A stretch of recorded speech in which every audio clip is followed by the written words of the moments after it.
Hi, welcome to Architecture and Urban Design. I'm here to introduce our speaker tonight, the 2015-16 Teaching Fellow, Gabriel Fries-Briggs. And in order to do so, I'm going to refer to an anecdote from when I was a grad student writing my dissertation. I actually was commuting to New Haven to teach one day a week at Yale, and I ran into the dean, Robert Stern, who asked me about my topic of research, and I told him it was mechanical systems. Oh, Michael, what's next? Bemis bathroom fixtures? That's what he asked me. So actually, not a bad idea. Nobody seemed to be doing it. Maybe, then again, there's a good reason for that. But then I met Gabriel, and to my surprise, I realized there were other people who were interested in that kind of stuff.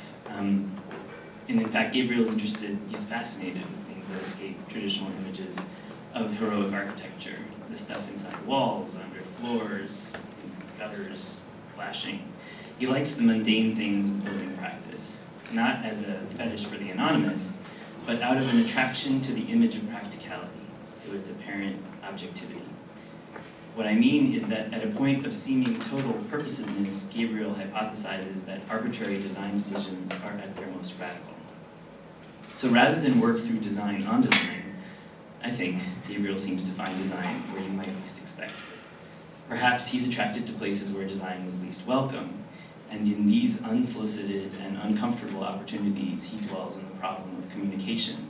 How would I draw this? And for whom am I drawing it?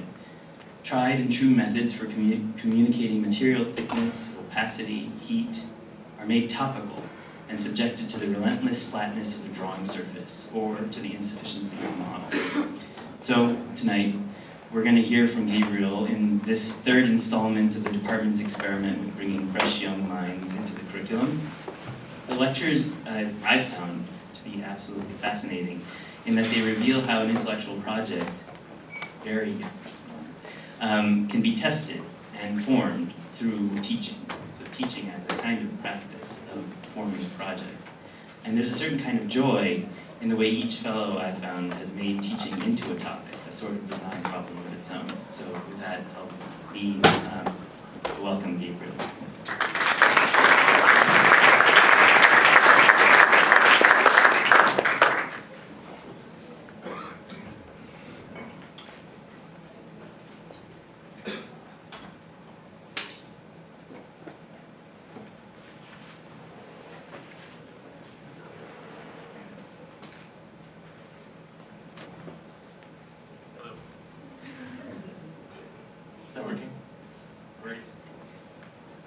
So thank you, Michael, for the introduction.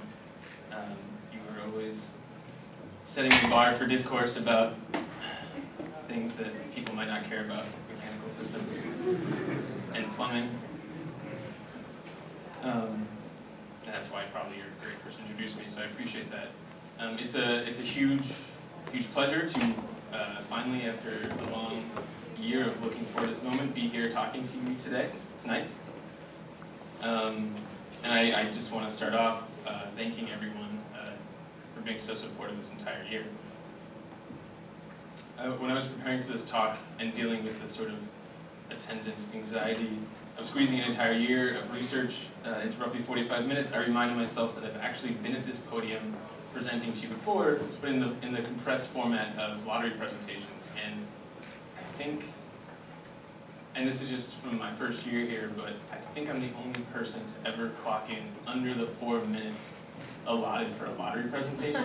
When I presented in the winter quarter, a student timed me and said it was 3 minutes and 35 seconds. And I hope I can bestow that gift on you again tonight, coming in just under sort of roughly 45 minutes to an hour, but it's been a long year. So thank you for your attention. And,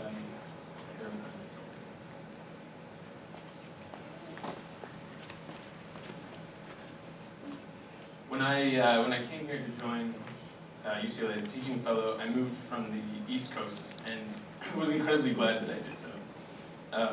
I had recently completed a thesis and finished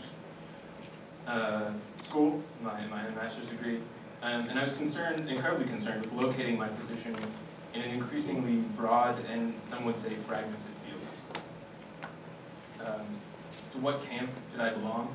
And although no one maybe wants to fit squarely into any one camp by any means, I felt a real need and anxiety to define a sort of audience, and I think as Michael pointed to, this is very much a part of that process.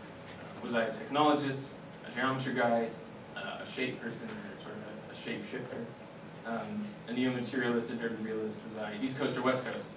And a lot of this thought, I guess you could call it anxiety of a young practitioner, or maybe just being an architect, is about not wanting to preclude certain conversations, ontologies or even ways of thinking. And so in some ways, a lot of this work that I'll be showing tonight is really about trying to straddle some of these binaries and in the best case scenario to really push through them, I guess I would say. So in that vein, my talk tonight will focus on 3 courses that I taught this year related to 3 pairings: translation compression, composition assembly, and the ideal pragmatic.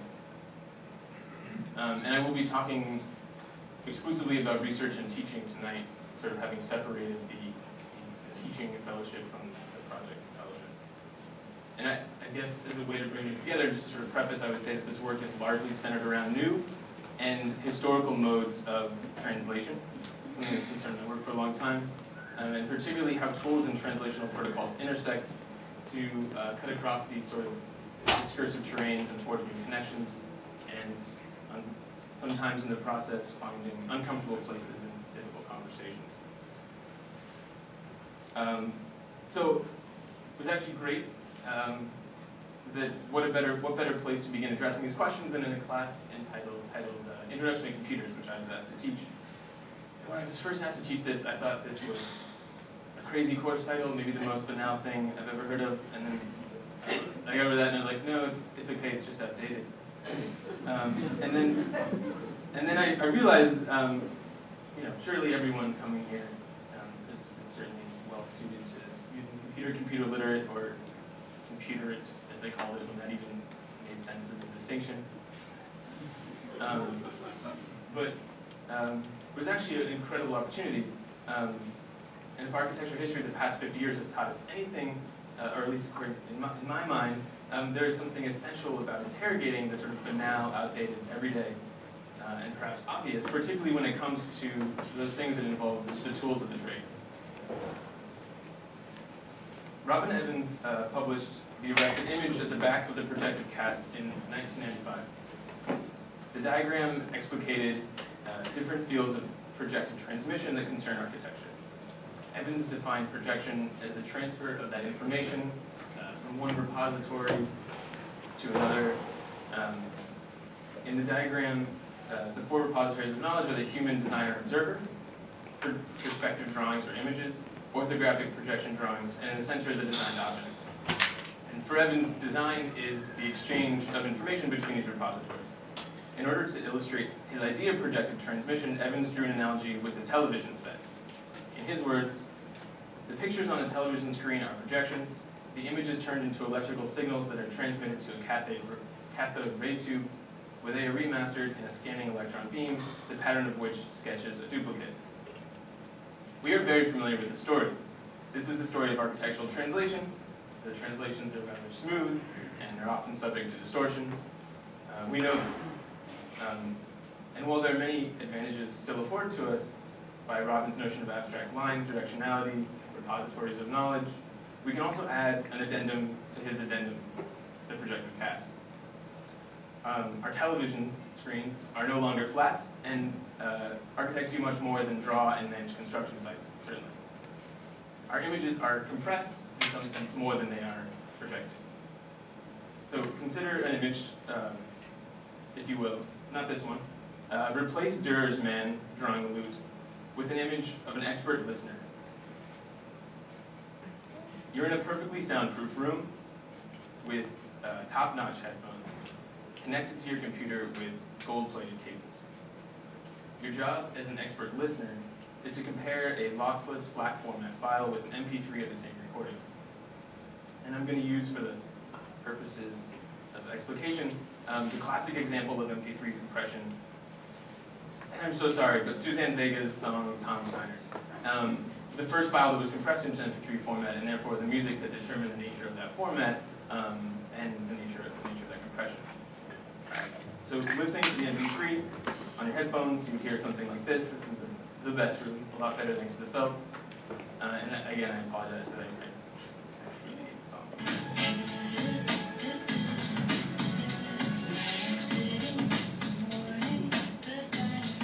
Okay, now if you were the right listening expert, it's a short clip, I promise, and had trained to hear the difference between the lossless and the compressed MP3, the extra audio that you would not hear, that you wouldn't hear in the MP3, would sound like this.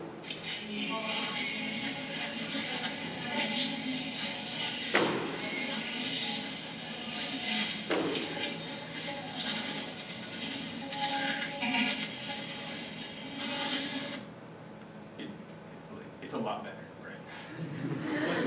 right? The sound of that second recording is the information removed from the act of compression. It includes two types of compression: the removal of redundant information and the removal of audio that an ideal model of a listener is unlikely to hear or notice. This second kind of compression is called perceptual coding. And because it uses both kinds of compression, removing redundant data and perceptual coding, MP3s contain a host of ideas on perception, on the nature of communication, and the meaning of music. They contain ideas about the history of music and a model of this ideal listener, which tonight was you. Bending the idea of translation around compression, or compressing translation in architecture, can take a few paths. As an addendum to translation, each reproduction of a design can be a moment for enrichment in a project through an act of compression. As some information is lost, new qualities emerge. A focus on the tools and methods of compression, shifting resolution, scale, and format, slowing down compression in essence, and focusing attention on these practices. These practices means ascribing value and relevance as objects pass from one state to another. Technology is, in many ways, nature's compressor. In computers, we encounter the round-off, the trimming of information to significant digits. Pictured here, Alberti's definitor was an object placed on the top of a statue, a sort of hat for classical sculpture. With a series of plumbs and scales, the surface of the object could be recorded as coordinates in space, essentially an early predecessor to point clouds. Pointing devices, as they became known in sculptural practice, essentially generate code and require a means of reading that code into legible formats. Compression necessarily operates through code. Whether a compression algorithm or manual translation according to a desired effect, perhaps unlike other types of representation, code, codification, and compression unite this act of creation and interpretation. As in the case of a computer, a bit is not information until it is read. So in Introduction to Computers, this class interrogated not just the specificities of software, but their integral and related hardware. As students iterated through digital and physical objects, compressing drawings and models, they employed scanning beds, physical measuring devices, and cameras. Echoing Friedrich Hitler, that there is no software, scanning beds and the like were not just means of documentation, post-processing sort of artifacts created, but were really used as design tools. This is paralleled in the archaeology of digital and devices like the digitizer arm, used in Gary's office to digitize models of felt, wax, and lead. Acts of translation are governed by digital tools and hardware, but being deliberate about the nature of compression from one state to another entails a simultaneous resistance and manipulation to these logics. Or consider the predilection of other faculty here. The scanning bed and its scalar metrics can actually be the tools through which the nature of things are brought into the discipline.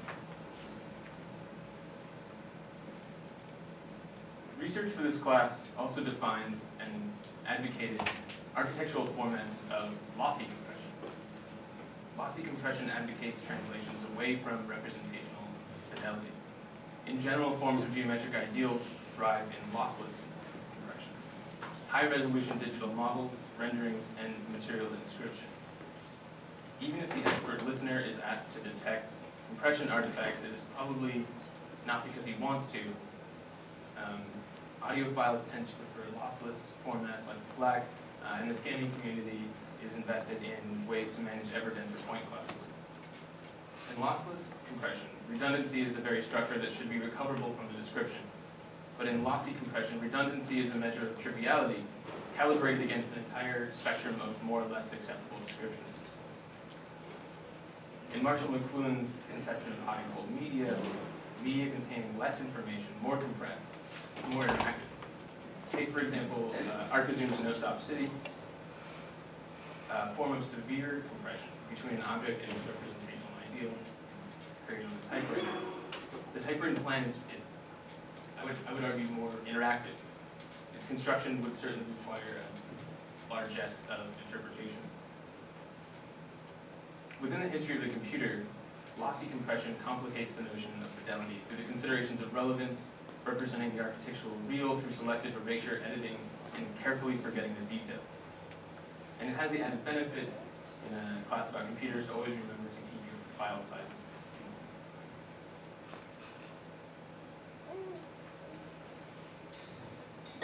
So this is sort of in between two chapters.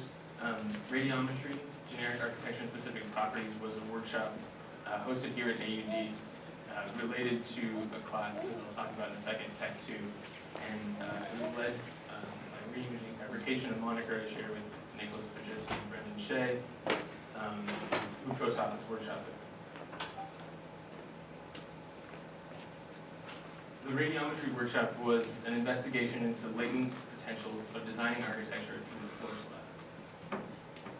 The floor is generally taken to be a relatively stable surface, at least when well built. I don't mean problematize in the discipline as a stable surface. It certainly isn't always, I mean literally a floor.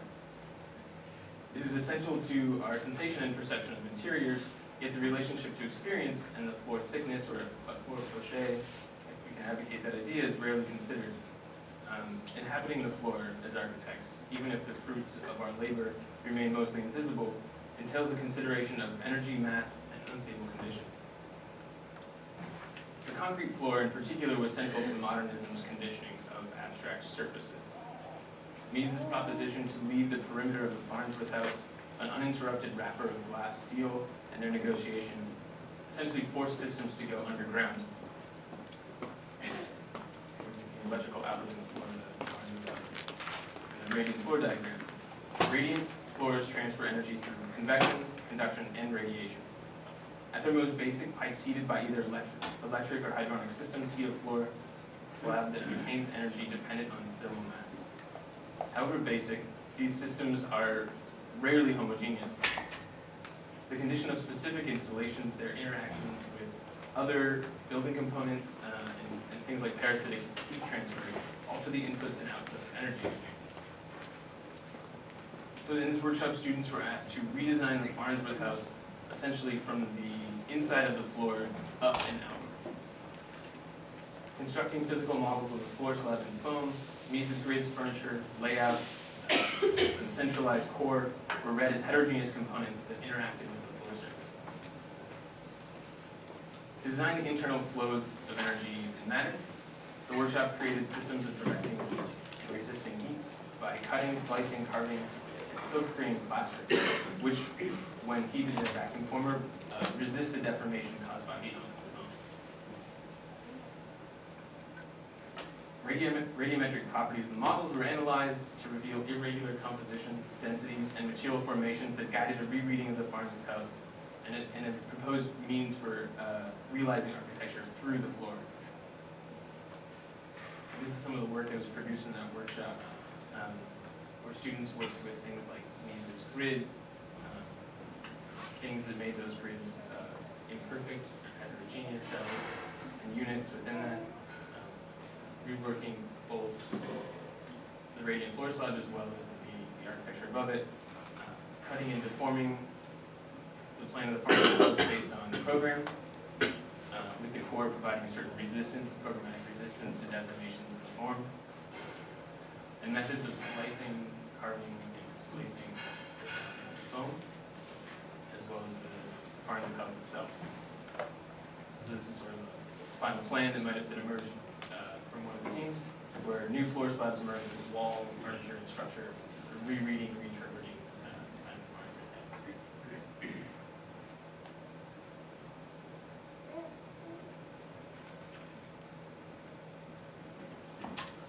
So I say this between assembly and composition. You can read it as length between assembly and composition, or X between assembly and composition. This class began with this idea that composition and assembly are often separate, even opposed sites of labor in architecture. This could be said of architecture, but also related fields such as the artistic avant-garde in particular. Assembly traditionally deals with the orchestration of labor, be it robotic, manual, or otherwise. Composition, on the other hand, allies with aesthetics and form, and historically erases these traces of production. While this historical distinction often prevails and dictates modes of production, it is certainly not always the case. There are glimpses from the other side, moments when connections pop up. Even in the roots, composition comes from the Latin word componere, literally to put together. And here we can think of material collage or sort of materiality in plastic arts. But even now, when digital analog are no longer function as useful binaries, we often rely on the convenience of separating labor and the outputs of our labor. New tools, fortunately, have a way of complicating these distinctions. I think it would be hard to argue that BIM, for example, is not a type of composition with its own aesthetics and formal logics. And it's in sites like these, full of ductwork, plumbing, mechanical equipment, where I think the separation of discursive practices comes into question. But this is the domain, generally, of the subcontractor and architects, at least those in concern with capital A architecture are often absent.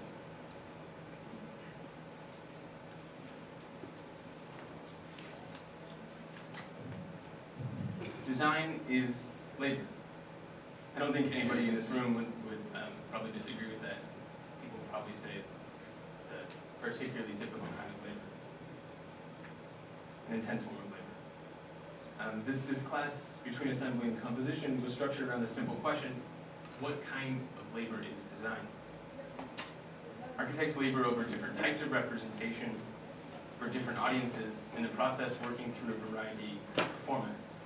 During the quarter, the class sought to answer these questions by combining distinct formats, each with distinct constituencies, objectives, and specific types of production. As it is often said, the difference between architecture and sculpture is plumbing.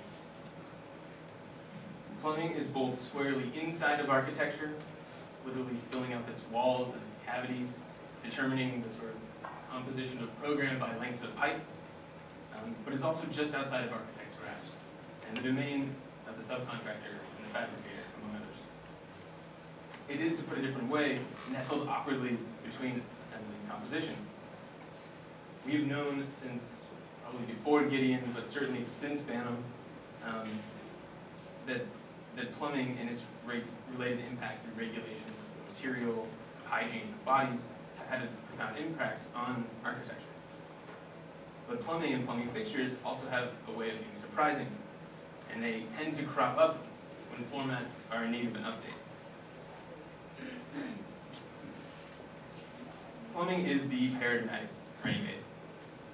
And this is a familiar story in many ways, but I think it's worth retelling because it gets at the core of sort of the way that formats were addressed in this course, and also perhaps a sort of proposition for a theory of formats in architecture.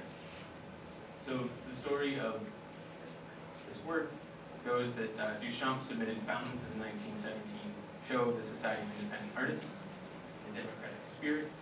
The group sort of agreed to accept any work from any artist as long as they paid the $6 fee. Sorry, I should say any work of art from any artist.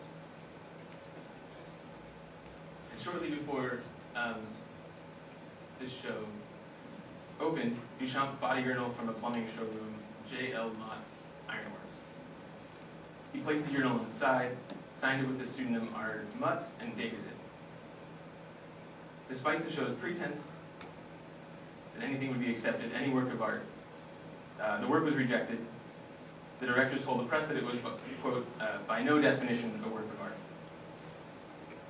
Since it was not exhibited at the show, it's not the object itself that brought attention to Duchamp's sculpture, but through the photograph. Duchamp reclaimed the urinal and took it to the gallery of the photographer Alfred Stieglitz. Stieglitz photographed it in front of a painting, The Warriors by Marston Hartley. And the photograph was reproduced in the magazine The Blind Man alongside an editorial written by Duchamp's friend, the artist Beatrice Wood, titled The Richard Mudd Case. The last two sentences of her defense of the piece, I think, are worth quoting. She says, as for plumbing, and it's in bold, sort of midway and right, as for plumbing, that is absurd. The only works of art America has given are her plumbing and her bridges. The original found by Duchamp disappeared soon after the photograph was taken. The version that I first showed you in SF MoMA is, in fact, a copy, we can call it a copy of the work donated by Duchamp. So it's no surprise in some ways that the only record of the original fountain is a photograph published in a magazine. The ready-made signaled the separation between object and idea. As we know, the former was discarded, and the latter, the former being the urinal, and the latter, the reproducible idea, the information of its creation could be formatted, reformatted, and widely distributed. And this is certainly not a process that only the artist takes place in, and cannot solely lay claim to, but each iteration of this formatting, the work takes on new life, new meaning, and new audiences. The notion that an object, a form, and an idea could be formatted and gain specificity through distinct formats has been a major current for some time. Magritte's Words and Images, pictured here, of 1929, suggests a further explication of the obvious, suggesting that an image can take the place of a word in a statement, but the formats are not the same and they do matter. For example, comparison of three forms of a horse is accompanied by the text, an object never performs the same function as its name or image.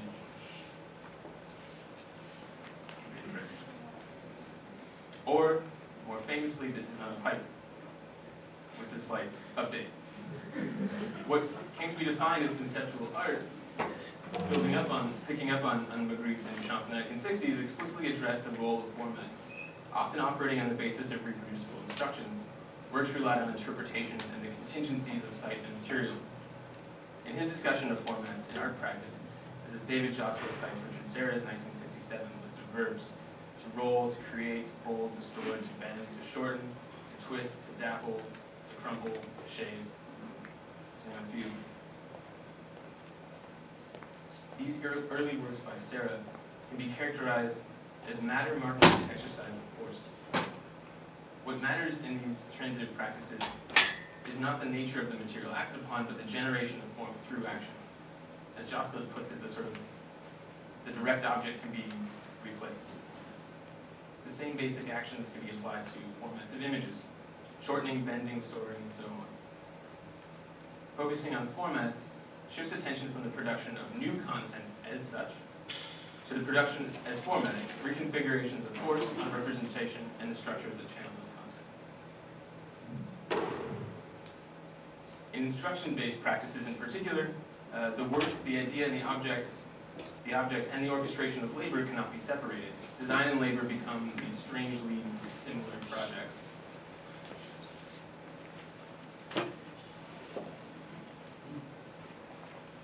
In the tradition of Magritte's Words and Images, Joseph Kosu's 1 in 3 chairs, that sort of seminal work of conceptual art, consists of a folding wooden chair, a photograph, and the blown-up definition of the word chair.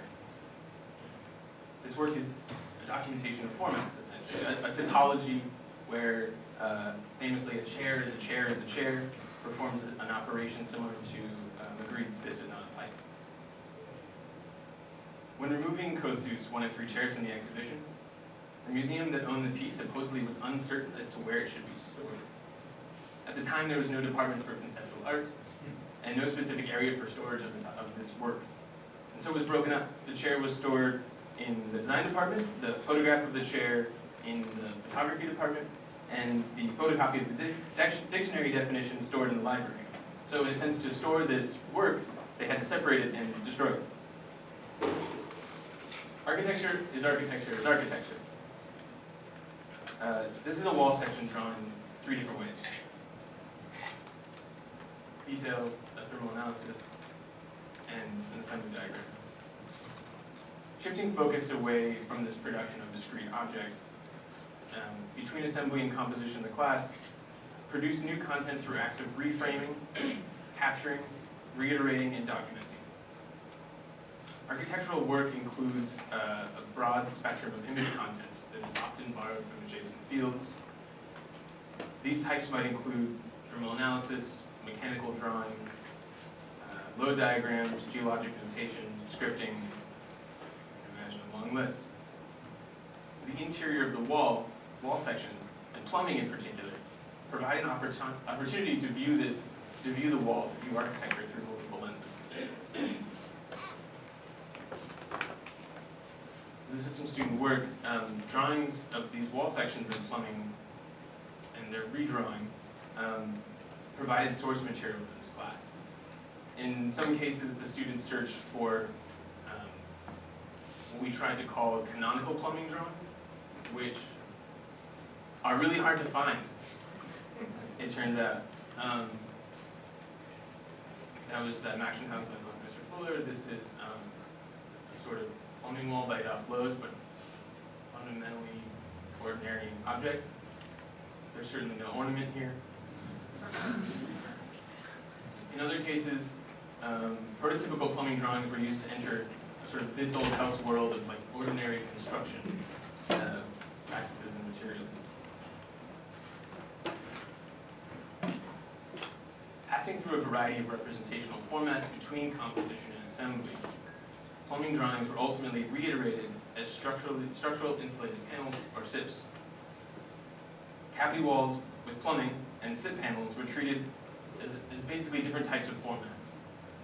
The specific thermal properties, methods of assembly, distributions of material became the specific insulated and structural properties of the SIP wall panel. SIP panels are generally off-the-shelf products, you see on the right. They're really just, it's really just a dressed up name for a piece of foam sandwich with 2 pieces of OSB. But they're sort of celebrated for environmental reasons, that they reduce thermal bridging, or get rid of it almost altogether, and that they are sort of more efficient for the construction industry, obviating the need for time-consuming stud walls. And you can watch, if you're interested in this, a lot of really fun videos of Build a House in a Day. I think this is by SIPS Team USA, where essentially manufacturers and contractors who work with SIPs advocate their sort of efficiency. But since this is architecture school and we're insulated, as it were, I guess, from the efficiencies of construction, we took SIPs in the other direction and made them even harder to make, developing methods for casting SIP panels in a variety of formwork with liquid expanding foam, and you can see sort of expanding foam liquid being put in there. Although plumbing is very much the stuff of architecture, with the exception of maybe a few people here, I would love to talk to them, architects don't really know that much about plumbing. And so a great effort on the students' part, another part of this class, was to really figure out what it means to begin to architecturalize and to know a system like plumbing through different types of representation, through sort of the production of traditional formats.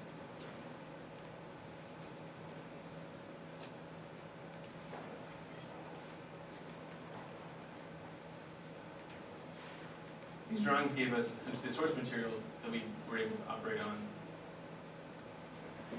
In order to manage the reframing of information from one type to another, students selected and operated with specific representational techniques. Working between assembly and composition, these techniques, by merging these techniques, rendering techniques with techniques for fabrication instructions, creating an awkward middle ground where representational technique perform both types of labor. And I'm going to go through the 4 projects these groups produced and talk about sort of the ways that they resolved and addressed these questions. The Buckminster Fuller group investigated the difference between a point and a dot as the wall was formatted from a descriptive drawing to a SIP panel. A point is a coordinate in space with no dimensions of its own. The dimension plumbing, hot pipes, cold pipes, and different surfaces of the wall system were read as a field of points clustering in areas of heat buildup. A dot, unlike a point, a dot, on the other hand, gains dimensions as a point passes from a vector to a raster in order to be represented on the surface of the drawing. A dot becomes a line when it is given duration of movement, echoing Paul Clay's a line is a dot that went for a walk. In this project, the duration of a point moving became the procedure for materializing formwork, adding duration to drawings. A dot on the end of a rod passed through hot wax on the surface of water of specific temperatures and for a certain duration, depending on the dot's dimensions and position of the wall, formed a sort of fabrication procedure for turning points to dots, to lines, to the sort of cavities that you can see represented here. So there's the wax cavities on the lower left, and on the right, sort of the cast foam around them in a single panel of this. The wax molds were organized in a bed of formwork according to their position in the plumbing analysis. These wax forms were then cast over with liquid expanding foam, creating a sort of micro cavity wall that reconfigured effects called for the plumbing, essentially passing from one language into another.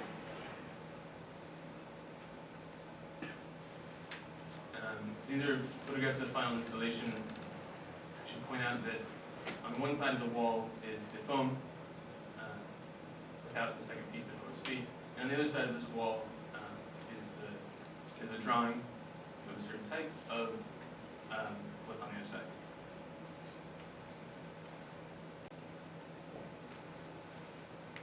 And perhaps nothing kind of represents this perhaps sort of difficult to explain process better than this particular drawing. Even after lengthy discussions with this group, when they showed me this drawing, I had absolutely no idea what it was.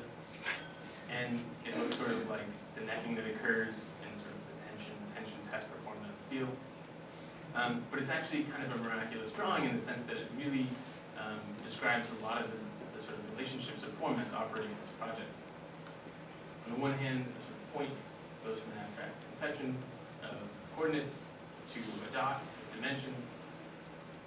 The dot becomes a line as it sort of rotates sectionally to show you that, so passing from the format of an elevation to a section, and then rotating around again to an elevation to show the sort of passage from a representational technique of dots to a materialization of dots, and the sit panel on the bottom.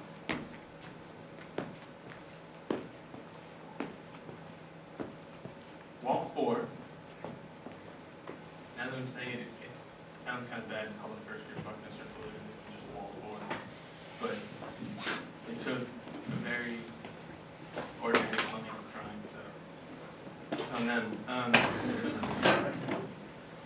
Wall 4 selected the vector format, or selected the vector in order to format a set of links and connections between geometry, labor, technique, and material.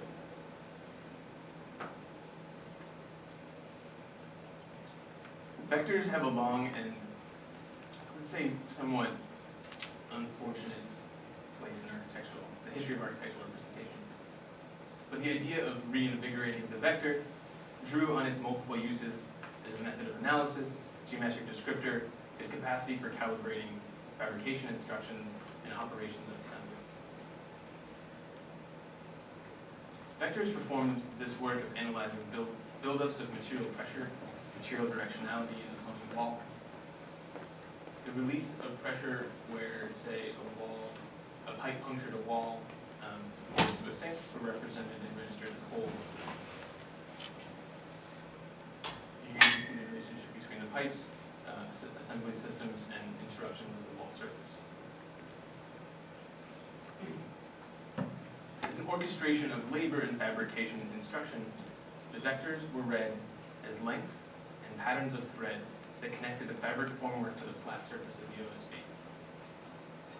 The processing of the vector as flexible formwork production of this set panel to the indeterminacy of materials, tools, and in many ways of the indeterminacy of working collectively together.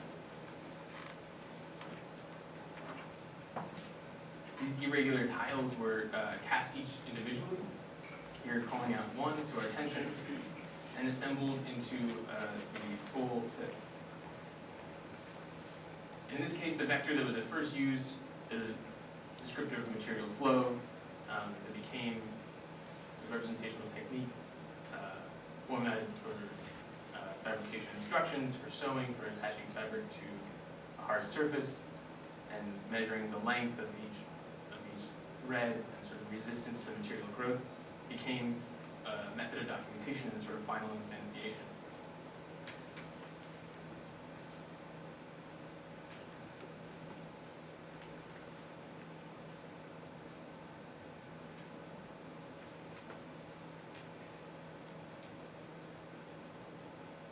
An anecdote from the final review. This is kind of a strange image.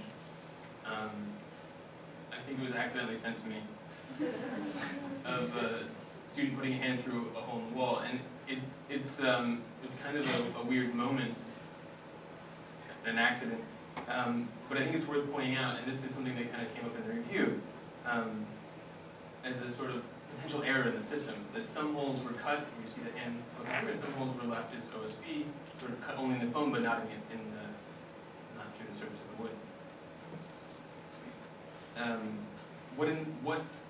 The question is sort of what in this process of reproduction produced what seems like sort of aberration.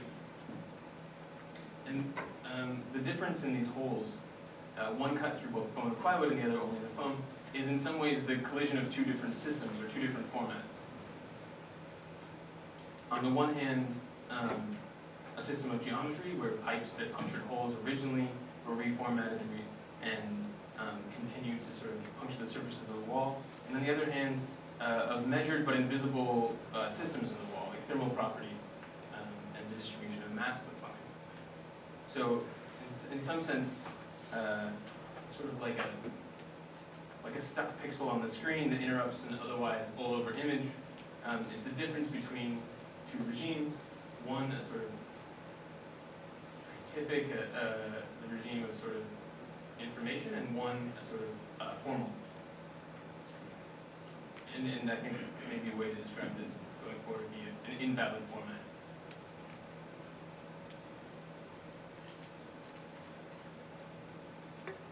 Wall 2 negotiated the gap between image production and material instruction using the lens of the pixel. It's sort of an interrogation of softwares that they were using. The students read, this is the Lowe's plumbing wall system, as a shading diagram of varying resolution. In order to render shifts of shadow, raster images produce a gradient of tone that steps up and down in value. In this sense, these values can be sort of plotted, formatted through into a measurable curvature. As something goes from light to dark, it passes through a range of colors in order to sort of produce this the shading effect. And in the conversion of this rendering technique to materialization, the process of reformatting the plumbing wall to reusable information, which became sort of a fabrication technique, the group thermoformed plastic over varying heights of pegs organized by pixel value, and the pegs on the bottom. Similar to the graph curvature of gradient shadows, the plastic pegs, the heated plastic curve between different heights of the pegs.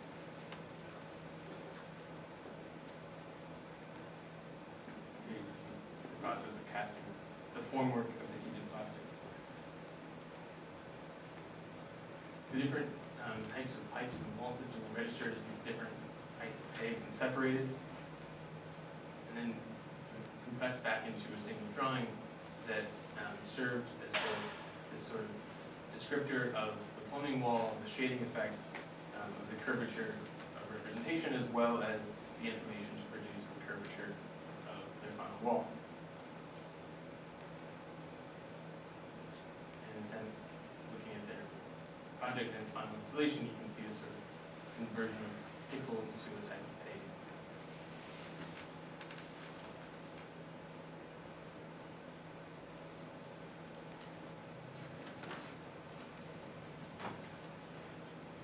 One looked at the role of simulation in contemporary practice.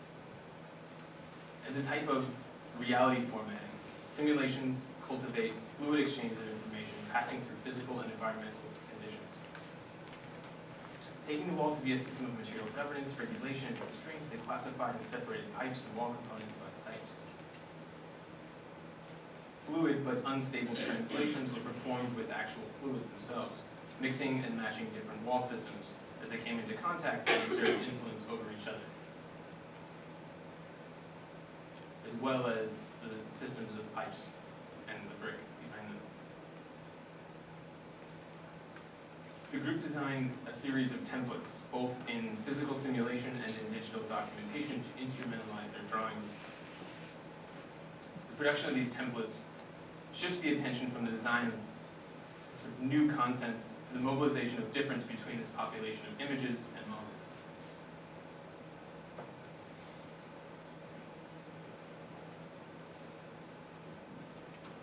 Fabrication, drawing, and simulation did not necessarily create new products as much as new tools for informing architecture through the management of material.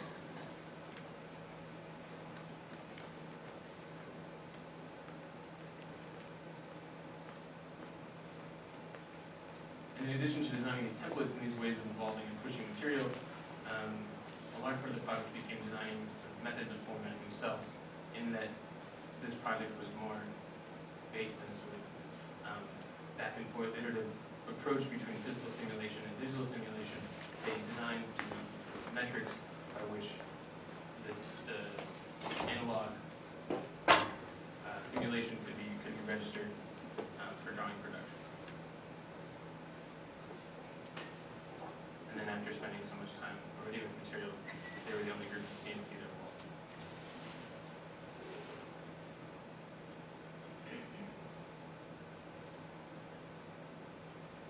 As plumbing walls were reconfigured, reiterated, and reframed, one drawing type emerged as particularly useful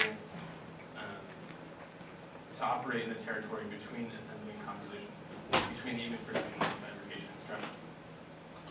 And we began to call this image type the instrumental drawing. This was a nexus in many ways for aligning regimes of manual and digital production, quantitative properties, assembly instruction, and geometric description. The term instrumental drawing, as proposed by this course and research, suggests a couple of meanings. In the one sense, instrumental drawings encompass the choreography of instruments that guide fabrication. They govern tools, labor, and techniques of production. And in the second sense, the instrumental drawing suggests a drawing to be instrumentalized. Instrumentalization in this case does not occur in only one direction, a drawing used for production, but a method of working that transfers information in multiple directions. A sort of format that stands between assembly and composition, between drawing and material, designing and making, representation and instruction. Historically, the drawing types that serve as guidelines for labor, drawings for contractors and subcontractors, have not always mixed well, in some sense, with more disciplinary modes of representation, or at least the celebrated modes of representation. They might have their own modes of communication, many of which are probably text-based, but their aesthetics are often treated separately from other forms. In instrumental drawing, design, and labor, instruction and image share this uncomfortable labor. Working between assembly and composition invigorates the materialism of production. When drawing formats are subject to exertions of force, they are given physical dimensions. As Robert Smithson kind of famously said, here language is built, not written. And ultimately, the labor of architecture school echoes Benjamin's call for the author as producer.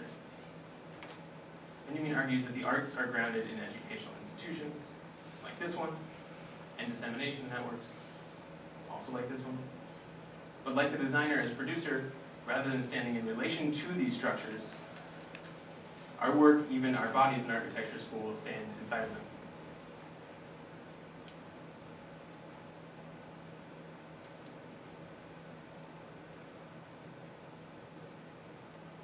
So lastly, I'm going to show, and a little bit more briefly, I forgot to hit the refresh on the timer in the PowerPoint, but I think it's getting there. So I'm going to kind of run through this, but this is also a course in progress in some sense. And so there's less I feel like I need to share. And it's also a little bit more related to the show that I hope you will come to know. I'll talk about that.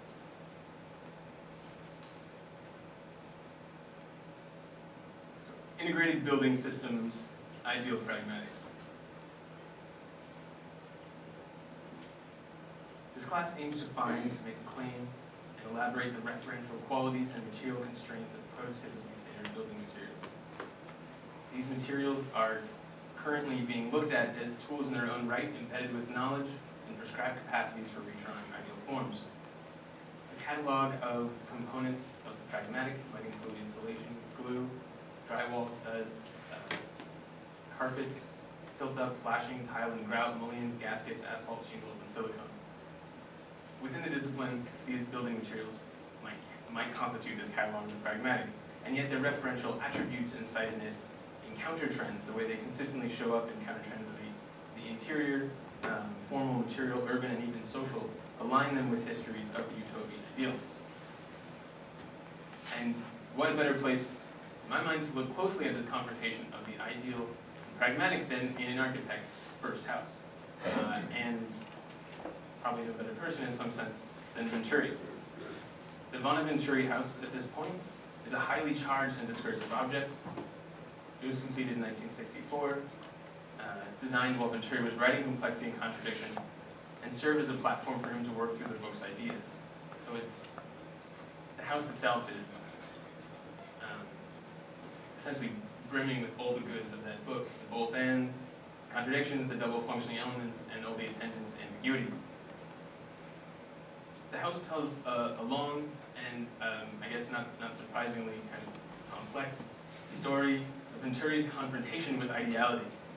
Vincent Scully has a really strange reading of this image, where he compares the image of the facade, the photograph of the facade of Bonaventuri House with Bonaventuri sitting underneath it to the Vitruvian Man, where the photograph, the sort of Vitruvian Man, the arms outstretched, inscribing a circle, Leonardo da Vinci's Emperor of the Universe, in this case is displaced, Vincent Scully says, by Venturi's mother sitting in an ordinary chair, surveying her yard.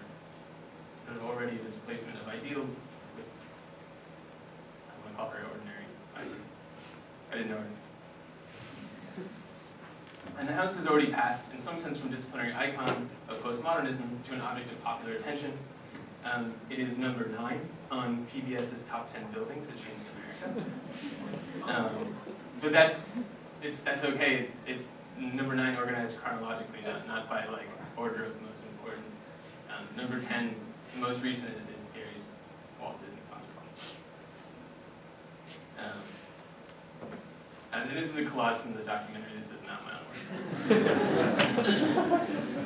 Make that clear. Andrew. And I actually want to show a really short clip from the film, somewhat on top. But Robert Venturi's manifesto against modernism didn't come easily. For 4 years, he designed and redesigned the house. He started designing it when we met. I met him in 1960. His future wife and collaborator found he was always disappearing to work on his mom's house. And every now and then I would see him for about a month, and I thought, look, this is a very interesting person. In particular, he labored over the unusually tall chimney, which he says was an obscene gesture directed at the establishment. The chimney was a bit doing this. So, I know, on PBS. It's not frozen, I stopped it there. So it's, I mean, in some sense it's clear that Venturi is a rock star here. And maybe Jason can attest this more than anyone, but what better way to learn than from rock stars? What's that? No. Rock stars. So, but it's interesting to point out that even in this moment of, I wish I hadn't changed that image, of this sort of super tall chimney, it's no longer there. And we know this, and can look at this and can see all the changes as it progresses from the sort of, the bird, I guess, to the current state. So I actually took the opportunity to go and visit the Venturi archives at Penn, which I kind of apologize for the photographs. It's like a really strangely dimly lit place with Louis Kahn drawings everywhere. It's sort of this like temple to the masters. Quiet. And I looked at the archives there, and in particular I looked at the construction documents, the red lines, the markups on the construction document set, the job file, notes, and the spec sheets that tell this sort of strange story of Venturi's working out the details of the broken arches, the nowhere stairs, and hidden downspouts. Where this brand of idealism meets the contingencies of budgets, sites, hardware, and labor. And here you can see this, even in the last drawing of the 6th version produced over 4 years of this house, the chimney has to get even smaller. So this story, sort of research for this class, is really about the sort of the constraints of the pragmatic as sort of reorganizations of this ideal. So going from these are the 6 versions of the house as he designed them, to produce on the lower right corner the sort of the compression of the fireplace and the stairs that negotiate around each other as sort of one of the more discussed elements, particularly of the interior, actually a product in many ways of budget constraints, of needing to have the dimension of the house from the original square, sort of 4 overlaid with 9 square grid, all the way down to the smaller format. And there are amazing notes. I'm just going to share sort of really briefly and go through some of this material that we're looking at in this class. There are amazing notes like this one. They're written over a quote by Chesterton: "What ruins mankind is the ignorance of the expert." And then on top of that are notes on steel and $300 for Philadelphia Electric Co.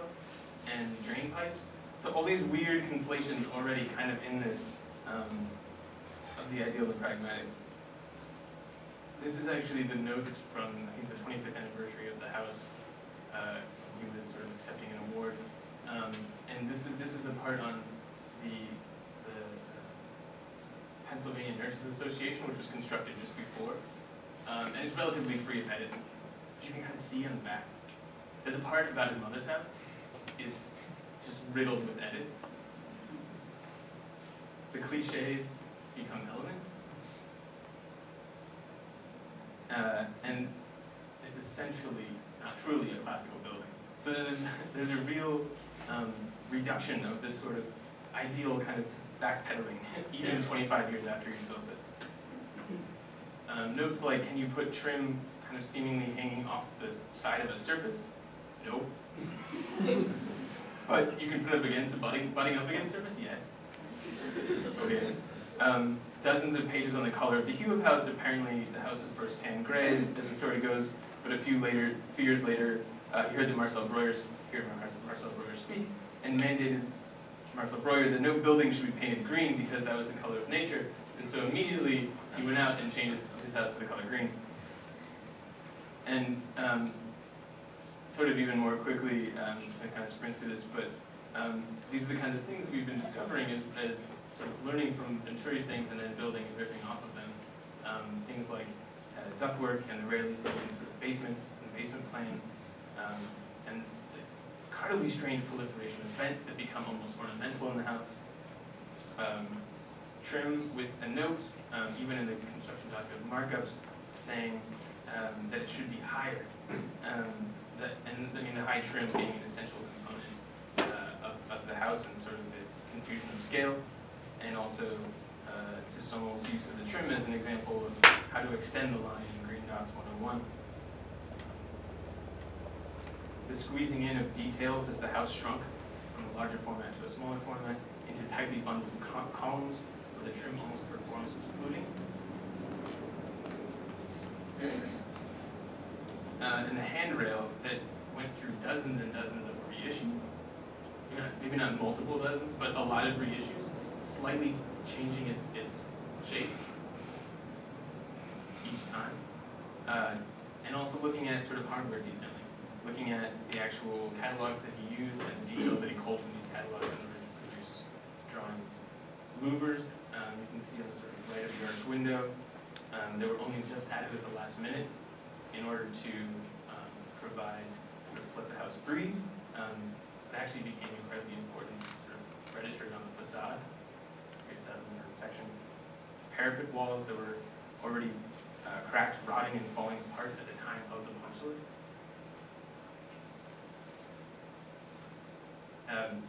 I took this picture in this exact spot because the owner told me to, because she said this is the best spot to take a picture of the house, which I thought was great for a house maybe more commonly known by its facade. But it's actually great, it's true, because it's a great place to see the parapets and the way that the form of the facade meets the massing of the house, or in some sense the difference between the duck and the decorated shed, and it gets negotiated at these really strange flashing details, clearly repaired in layers. A small roof vent that actually was only added, you can see in here, at the end because he forgot to vent, I guess, the kitchen, I don't know. I mean, it is really a kitchen. So it's written in vent, but the shape is actually really, really carefully considered even at this last minute in order to provide bending that matches the angle of the roof and that is lower and can't be seen from the street to obscure the facade. You really care about this. As well as screen doors. In an earlier sketch, you can see on the right where it says C sketch routine for other dimensioning.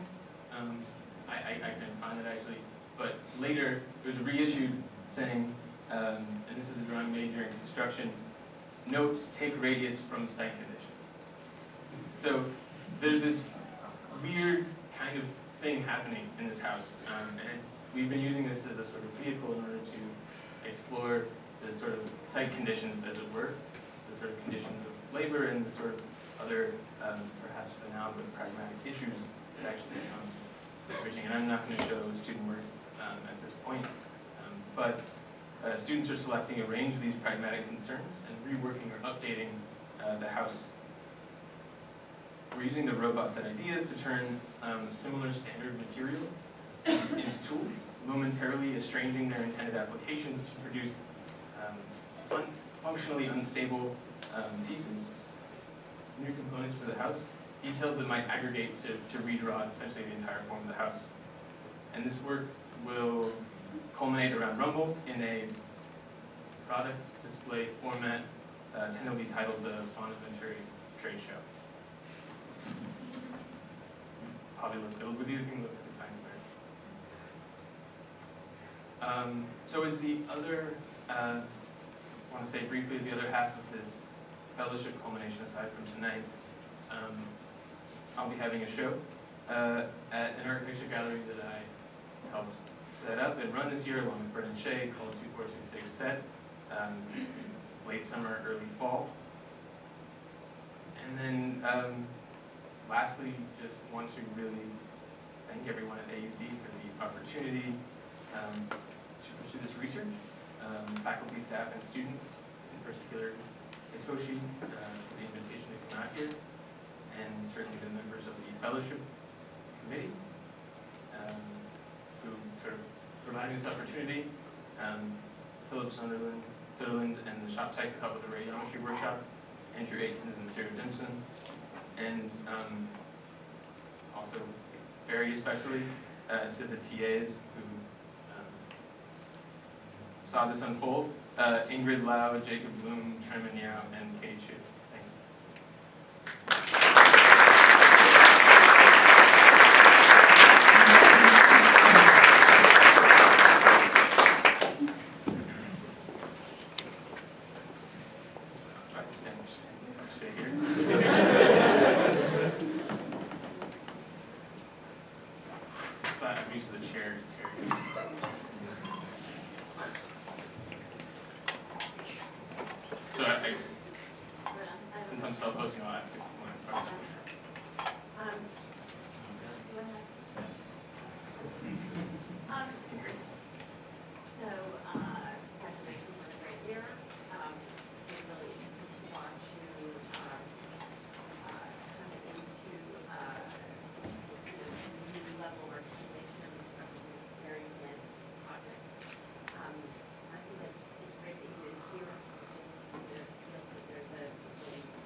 Of political effects.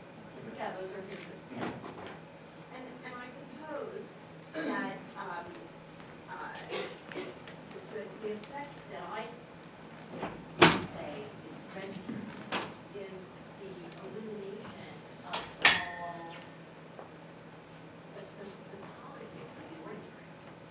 So all of the ordinary objects become extraordinary.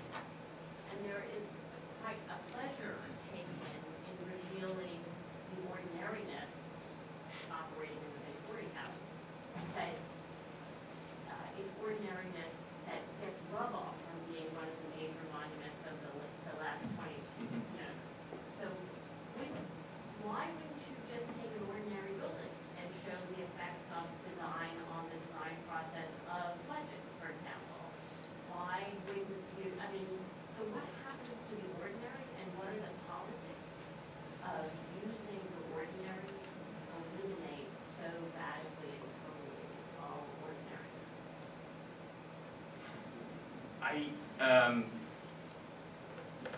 Thank you. I feel like there's a couple questions in there, and in reverse order maybe.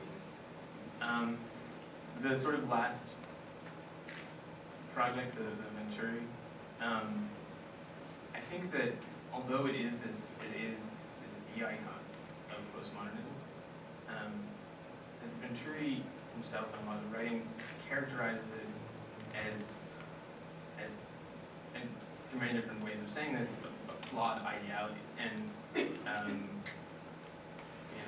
sort of forms, the curvature inside, the drywall, bending to create a roof, that there's already embedded in that this sort of incredible ordinary, and so in the sense that we're looking at this house not through, it's great because it's a charged object and we know it and it's familiar, but that familiar iconicity is in some sense pulled away by looking at the parapet and the flashing that is essentially a simple way of negotiating between this angle and this angle.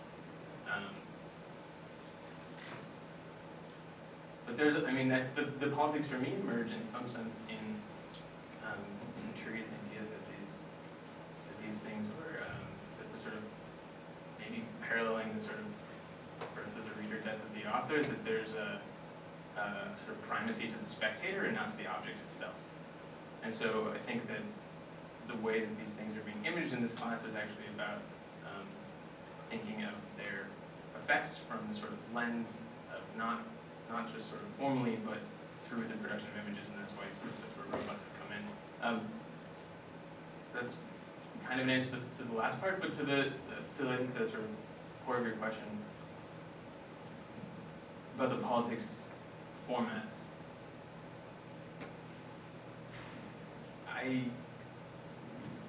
So David Joslett's piece, which came up in the review, and I was thinking a lot about, is where some of the ideas of different types of politics connected to labor come in the sense of a drawing for a subcontractor or for a fabricator gets rendered in this strange sort of dot language, but it's really about producing instruction, and it still has the connection to this orchestration of labor, but sort of brought into like the formal realm, which I think has a politics there. But in terms of the formats disseminating, quarters are really short. And this, in some sense, the work was really focused on sort of turning that inside, rather than looking at formats as ways of disseminating things, formats as ways of communicating things for the time being to an internal audience. But I think that's, yeah.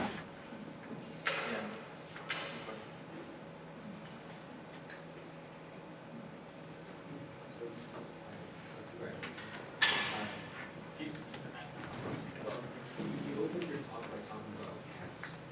Yeah. And I think there is a sensibility to actually there are more sensibility to the work as far as campus go. The work that you play, but the things sound like a camp. And so I'm wondering about your relationship with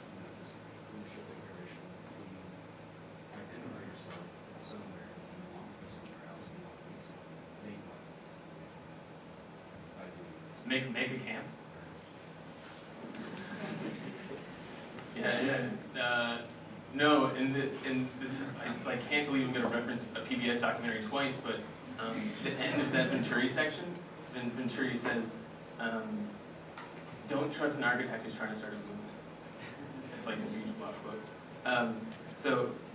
No, but I think like to the question of camps, I guess in some ways, I think, and this is why being at UCLA has been really productive in some sense, that the sort of early interrogation of digital technology has had a great way of like cutting across camps, and essentially that as tools come in, I mean, you could call even that a camp, but it wasn't at the time in many ways, and so that's the sort of metric that I was trying to sort of pull from, is that updating different types of tools and these different types of tools might actually serve to kind of disconnect some of the wires between, let's see, representation, semiotics, and sort of geometric inscription as separate from sort of information data science. And I definitely want to create a camp, but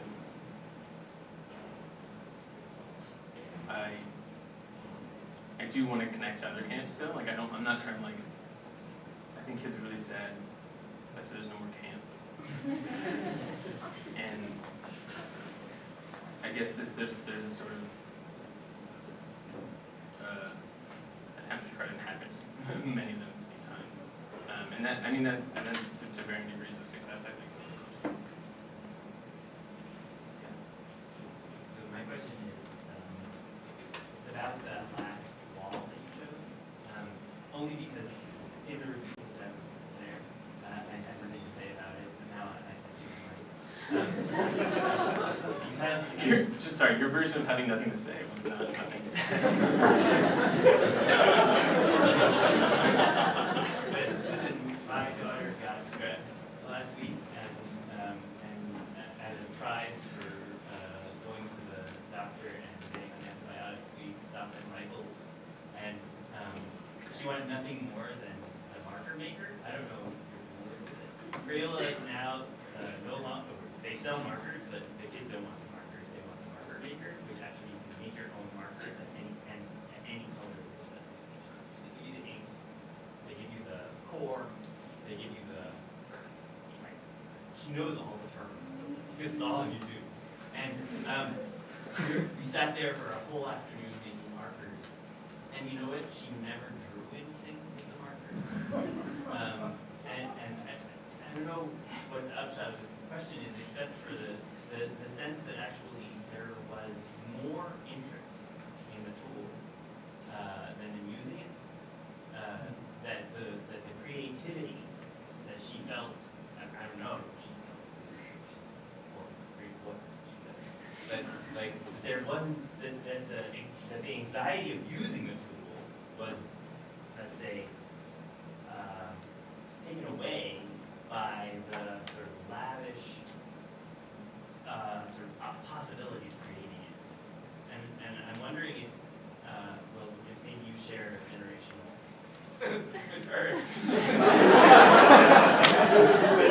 The youngest. Is there a marker maker generation as opposed to the marker user generation?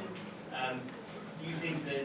No, I mean, in many ways, I think that, and I mean, this is super overgeneralization, but I mean, a lot of the focus on tools is really uncool right now in general. I think, I don't know, in architecture, in some sense. But the way you're describing it almost borders on like a fetishization of the sort of technology. Which you maybe would know my answer to push back against that, but I really like what you say about the specification. She can make a color to any specification because you're already adopting a language. I don't think it's the language of markers. I think it's the language of architecture, and that, I guess, in some sense, is one of the major efforts that, at least that. I don't know if there's a question about the final wall. In a way, like, because I had nothing to say about the wall in the same way Mm-hmm. I might have nothing to say about. Well, but the templates were a way to make something else, and so there was interest in producing something that makes something, not something necessarily. I yeah, that's a sort of self-conscious answer. I'm just curious about the Revit image, which was the one really jarring one for me. The BIM? Yeah. Yeah. And what the friction, the effort for frictionless elimination of conflict of those kinds of systems, which now, I saw in all the Microsoft ads now, they're all architectural drawings, x-rays of plumbing over top of photographs, because of the Microsoft HoloLens, Trimble alignment. But I think for the first time, a much bigger set of industries than any architecture industry is focused on exactly this set of issues of what's invisible, how it's organized, how it's optimized. I mean, I'm just wondering what you do with that fairly Goliath-like focus to get rid of that friction and simplify our industry, which I think the BIM was maybe the first glimpse of. Yeah. But I think is definitely coming our way. I guess you fill it with as much friction as possible. Okay, that's good. Like, and I mean, I think part of the idea of taking something like BIM or plumbing that comes with such a sort of technocratic language of efficiency and optimization is to, and then casting them in, like, sure, section of the students there can take, oh, hard these were like sort of SIP panels is to sort of take that away from the efficiency conversation and to embed some of those things and to, I don't know, like to sort of reclaim them as architecture. But I mean, maybe I think it wasn't part of your argument structure, but to end with the Venturi, adorable, loving little fingers pointing at notes and the hand-drawn SK for sketches and all that. I mean, it's so completely hopeless, that fight. Yeah. I mean, to get that kind of art and creativity and Right. cleverness into that world is hopeless. I mean, and sort of in some ways to go back to what Jimenez was saying about aesthetics, as maybe there is one, and that, first of all, you can call it my aesthetics, but it's actually, I should say, my students' work, but that's the interest of not just existing in the finger world, but existing in the finger world and maybe taking even like the finger and passing that through languages of like metrics of analysis, that I would suggest architects are confronted with in performance in different ways. Performance as a sign, performance as leasing, performance as thermal, and trying to figure out if there's like a terrain you can operate on simultaneously through an image that doesn't aesthetically maybe always match up with what those things were as sort of representational regimes. The thermal image, there's thermal images, but they don't look like thermal images. Just because of the role of Canada, this is hard that I know. I mean, I get the intellectual part of it, I think. But maybe I respond to Michael's introduction more than anything he said. I posited all of this as a modality of critique. There is definitely, there is a kind of, there is a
not ordinary, and it doesn't leave it in the world of ordinary, and it does take it back into the world of the heroic.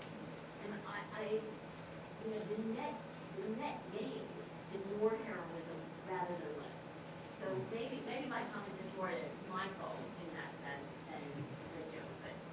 But isn't that always the case if you take such a small field and try to microscopically look at this, rather than just create a piece of architecture or whatever? I mean, you are very young, and maybe you don't have ambitions to create some object or whatever, which can be criticized or can be put in different camps or something.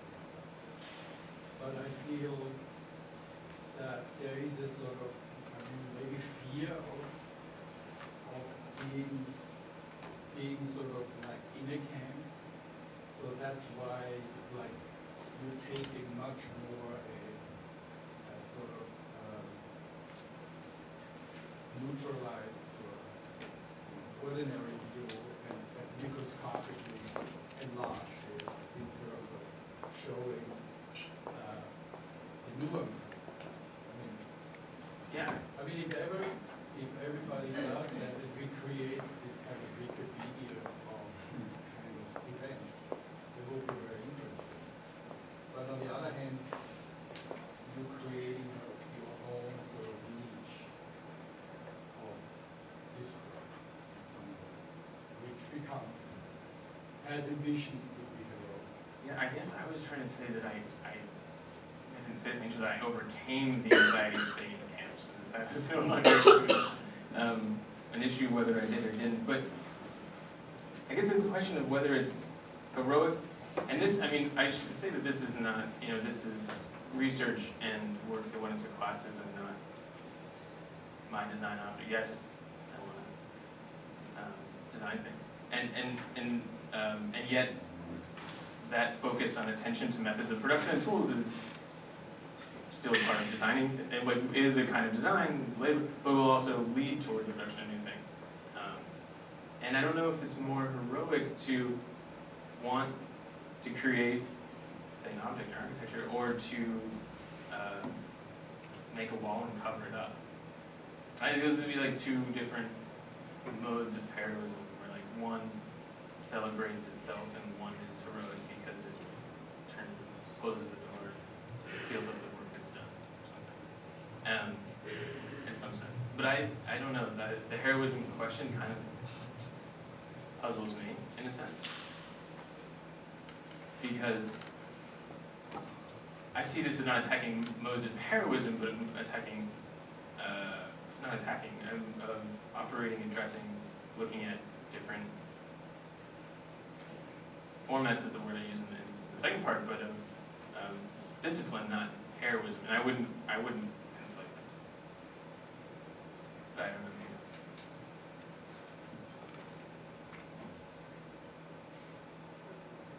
No, I mean, that's to me, actually, the Chesterton quote of all of them, like where the expert actually emerges as a certain ignore or beware of the expert. Mm-hmm. I don't know, like expertise here seems to have a certain, if it's ordinary, if expertise is ordinary, then it's not heroic, but if expertise isn't ordinary, but expertise is exactly that which that defines you as an autonomous subject in our society, then it is. I mean, so it's really even a sort of definition of how one defines one's field of knowledge. So I don't know if that's, if you're a hero in your own domain, in your own camp, right? You're the only one who does comic book architecture, as far as I can tell. You know, then you're a certain kind of hero. But if you're trying to build up a language of knowledge that other people do, I don't but like by comparison, I would say that's from why I thought that Gabriel was always in the kind of distancing himself from the heroic history of architecture when he's trying to create these knowledge textures where, you know, various cows can go. Right?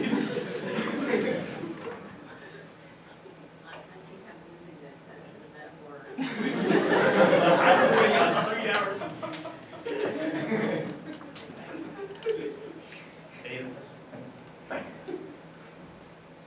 Thank you.